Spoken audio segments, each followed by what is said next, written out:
परिवार की दुकान को हमने खूब सुंदर जमा के रखा है। बहू है, बेटा है, नाती है, पंती है, पोता है, बहुत जोरदार दुकान जमी हुई है। अब दुकान जम तो गई, माल भी खूब खप गया, माल भी खूब बिका। तुम जो कमा कर लाए, बेटे ने लिया, बहुओं ने लिया, पत्नी ने लिया, रिश्तेदारों ने लिया, नातेदारों ने लिया, कुटुंबियों ने लिया, सबने लिया। आखिरी में फिर क्या हुआ कि बाजार वापस बंद हुआ और कंधे पर लेकर चल।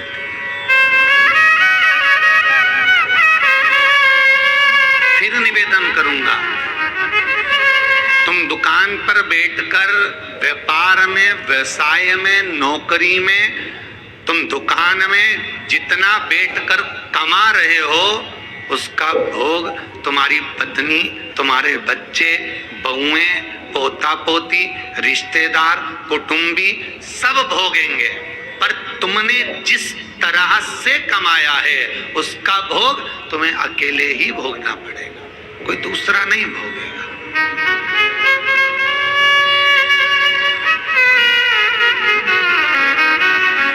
जीवन में कुछ कर्म ऐसा करते हुए चलो। पत्नी कहे जब तुम 2 अगरबत्ती लगाओ, पत्नी कहे जब तुम मंदिर जाओ, उससे अच्छा पहला फर्ज तुम्हारा होना चाहिए, क्योंकि कमाई तुम कर रहे हो। दुकान पर बैठकर झूठ, छल, बेईमानी, प्रपंच, कपट सब काम तुम कर रहे हो।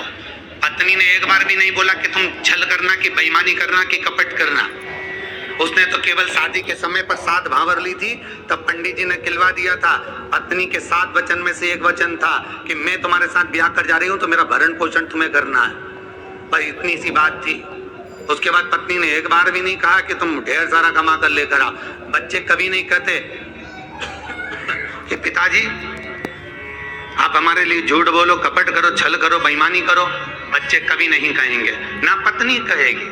जब ऊपर जाओगे, यम की कैद चढ़ोगे, तो यमराज तुम्हें जब नरक में पटकेगा तब कहोगे मैंने झूठ पत्नी के लिए बोला था, मैंने बच्चों को पढ़ाने के लिए, आगे बढ़ाने के लिए झूठ बोला था, मेरे अकेले को नरक क्यों पटक रहे हो? पत्नी और बच्चों को भी तो पटको। तो यमराज भी कहेगा झूठ तूने बोला, कपट तूने करा, बेईमानी तूने करी, प्रपंच तूने करा, तो भोग भी तो भोग दूसरा काय को भोगेगा।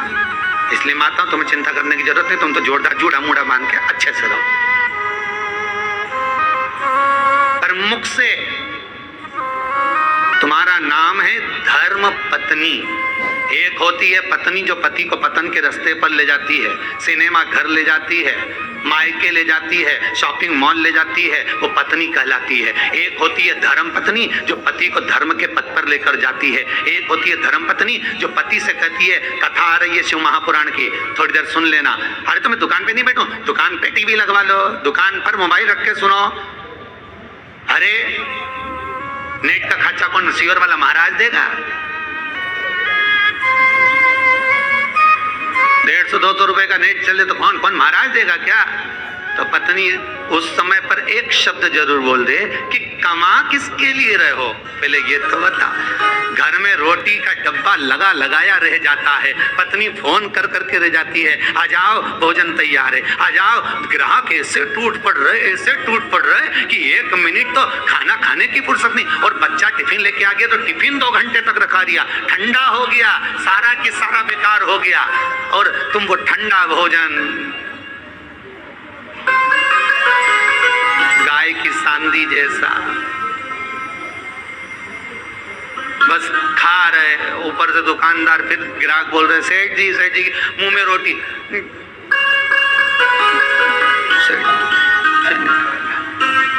किसके लिए कमाया भाई?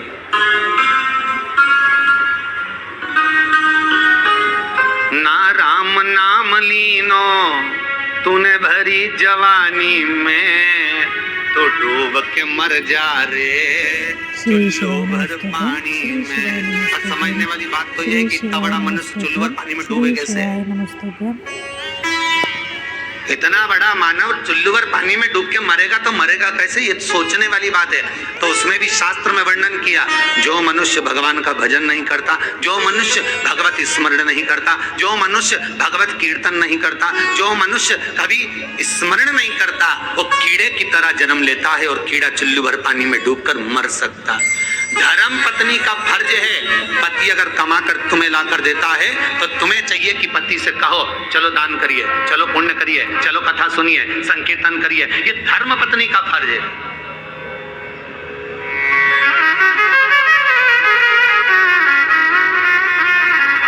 सारे कथाकार मिलके कई बार हमने सुना लोग उसको क्या नाम थी जिसकी नाक कट गई थी रे, है? तुम लोगों को बड़ा मालूम है।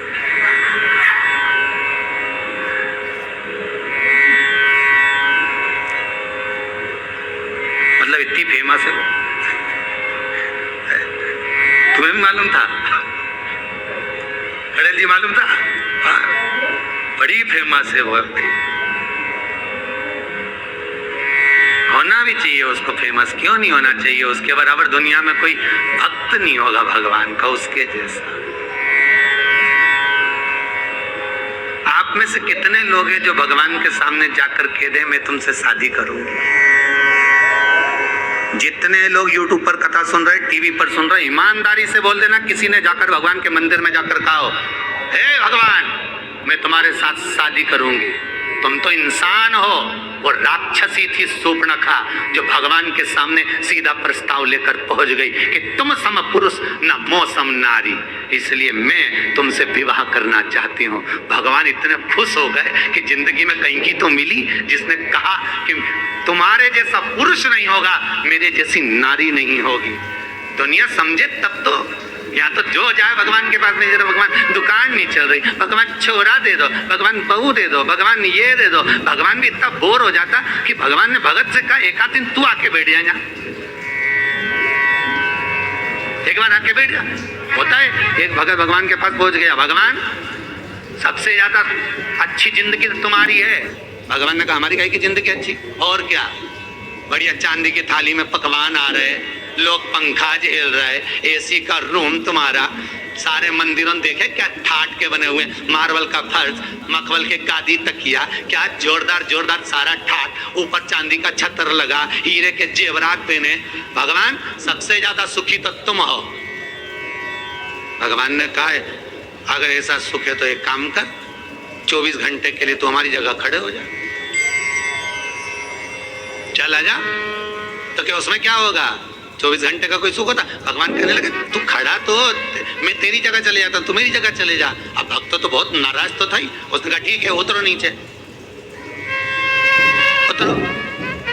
तो भगवान विष्णु और लक्ष्मी का मंदिर था, नारायण और लक्ष्मी का। तो भगवान बोले मैं अकेला जाऊं तो पत्नी को भी लाना पड़ेगा ना, तो पति ने अपनी पत्नी को बुलवा लिया, तू भी आ जा, आज अपन भगवान की जगह खड़े होंगे, भगवान को बाहर बैठो, जाओ मंदिर के बाहर, हम दोनों खड़े। भगवान बोले जैसे हम खड़े वैसे की वैसे खड़े रहना हो, हिलना डुलना नहीं तो लोगों को मालूम पड़ गया ना, सोच लेना, हाथ पांव कुछ नहीं हिलना चाहिए। श्री शिवाय नमोस्तुभ्यम। वीडियो को लाइक करिएगा, चैनल को सब्सक्राइब करके कमेंट में हर हर महादेव अवश्य लिखिएगा। ओम नमः शिवाय, श्री शिवाय नमोस्तुभ्यम।